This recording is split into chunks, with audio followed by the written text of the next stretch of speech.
L'Association vendéenne des constructeurs de maisons vous présente le journal du Vendée Globe. « 55e jour de course et le feuilleton du duel entre Charlie Dalin et Johan Richomme se poursuit au large des côtes brésiliennes et de Salvador de Bahia. Le skipper de Massif Santé Prévoyance a profité du passage d'une dorsale pour faire quelques réparations en haut de son mât. Les deux bateaux de tête reprennent enfin un peu de vitesse dans leur route vers le nord et devraient creuser l'écart avec Sébastien Simon, 3e. Voilà, c'est une bonne chose de faite.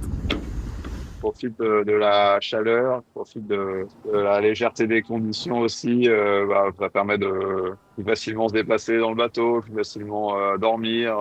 C'est bien puisqu'on va courir beaucoup plus de terrain que ce qu'on a fait ces derniers jours, mais voilà, on va repasser sur un rythme où ça bouge un petit peu plus, quoi. En 4e position, Thomas Ruyant est beaucoup moins à la fête. À la suite d'un orage particulièrement violent, son J2, une voile d'avant très utilisée dans la remontée de l'Atlantique, est parti en lambeaux. J'ai jamais eu ça, quoi. C'est monté à 60 nœuds pendant 2 heures, entre 45 et 60. Un enfer. Je comprends pas, j'ai rien vu sur les cartes. C'est sûr, c'est actif par ici, mais là, là, le J2 il a pas survécu, quoi. Ah, je suis vert. Le skipper de Vulnérable pourrait vite voir revenir sur lui Paul Meillat, qui s'est détaché du groupe Lundven Bayou Goodchild Herman, un groupe qui navigue dans des conditions particulièrement désagréables. On a des conditions depuis les Malvines, les Falklands, on est au près. C'est pas très plaisant, surtout là avec la mer qui se forme, ça tape dur. Parfois, on a un peu peur pour le bateau et ça suffit, quoi. Ça suffit, on peut faire le bateau normalement, quoi. Comme des cochons au près, quoi. Ça tape. Deux skippers ont franchi le Cap Horn ce vendredi. Romain Athanasio, tout d'abord, vers 6h du matin. La mer, elle s'aplatit. Et le Cape Horn est là. Ah, c'est...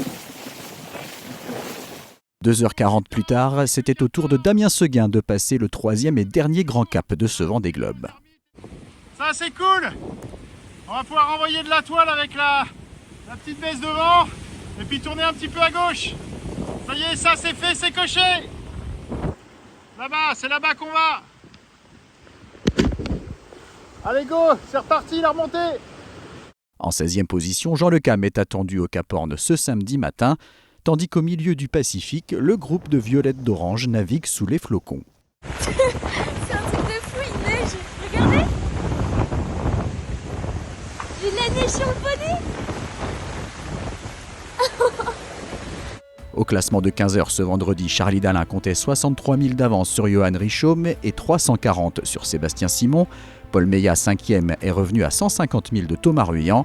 Benjamin Dutreux et Clarisse Kremer comptent environ 150 000 d'avance sur Samantha Davis, 13e. Isabelle Yoshke est 18e. Moins de 100 000 d'écart entre Éric Bellion qui occupe la 22e place et Arnaud Boissière qui navigue en 29e position. Antoine Cornic est 31e. Manuel Cousin et Fabrice Amédéo sont quasiment bord à bord et Denis Van Winberg ferme toujours la marche.